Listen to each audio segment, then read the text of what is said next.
Sir 'Dhurandhar' cinema beyond the expectations ఉండి, అదే కాకుండా 2025లో బాలీవుడ్‌కి ది బిగ్గెస్ట్ బ్లాక్ బస్టర్ ఇచ్చింది. మరి ఆ సినిమా మీరు చూసారు. మీరేం చెప్తారు? అమేజింగ్ అండి. ఫస్ట్ చూడడానికి భయపడ్డాను. 3 hours 40 minutes one of the longest film అది. బట్ అందరినీ కట్టుపడేస్తుంది లెంత్ తోటి సంబంధం లేకుండా. సినిమా ఇంత బాగా ఎందుకుందంటే ఇది స్పై థ్రిల్లర్. అంటే యాక్షన్ చాలా ఉంటుంది.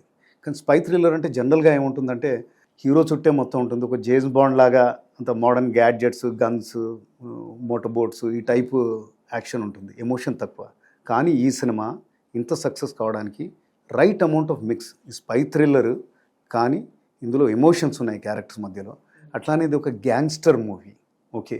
అండ్ ఆల్సో ఒక పొలిటికల్ మూవీ కూడా. సో ఇది రియాలిటీకి చాలా దగ్గరగా ఉందనే ఫీలింగ్ వస్తుంది కాబట్టి ఏం ఆర్టిఫిషియాలిటీ ఉండదన్నమాట. Okay. It's thriller plus gangster movie. ఒక ఎనిమల్ సినిమానే ఇంకో విధంగా చూస్తున్నామా అనిపిస్తుంది అనమాట. స్టోరీ ఎట్లా ఉండింది సార్? రియాలిటీకి దగ్గరగా తీశారని చెప్పాను కదా. యాక్చువల్గా ఈ సినిమా మొదలయ్యేది 1999లో కండహార్ హైజాక్ అండ్ 2001లో ఏదైతే పార్లమెంట్ మీద అటాక్ అవుతుందో అప్పుడు ఐబీ చీఫ్ మైండ్లో వచ్చిన ఆలోచనే ఆపరేషన్ దురంధర్.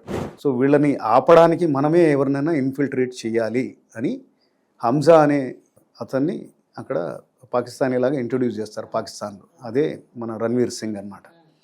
పోతే ఈ సినిమా గొప్పతనం ఏంటంటే ఒక హీరోకి ఇంపార్టెన్స్ చేయకుండా అన్ని క్యారెక్టర్స్ని కూడా బాగా ఎస్టాబ్లిష్ చేశారు.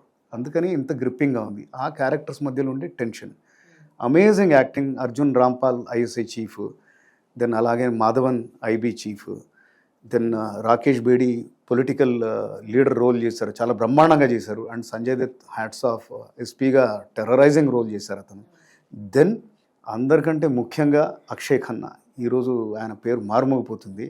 రెమాన్ డెకైత్ అని ఆ గ్యాంగ్స్టర్ రోలు చాలా బ్రహ్మాండంగా చేశారు. ఆ మెనేసింగ్ లుక్స్ అంటే కళ్ళతోటే ఆయన భయపెట్టిస్తారు. సో అటు రణ్వీర్ సింగ్, ఇటు అక్షయ్ ఖన్నా అండ్ మిగతా పాత్రలు అందరూ ఈ సినిమాకి ప్రాణం. దెన్ మేజర్గా సచ్దేవ్ మ్యూజిక్, అమేజింగ్ మ్యూజిక్. ఆ బ్యాక్గ్రౌండ్ స్కోర్ అయితేనేంటి and clever mixing of 80s 90s songs.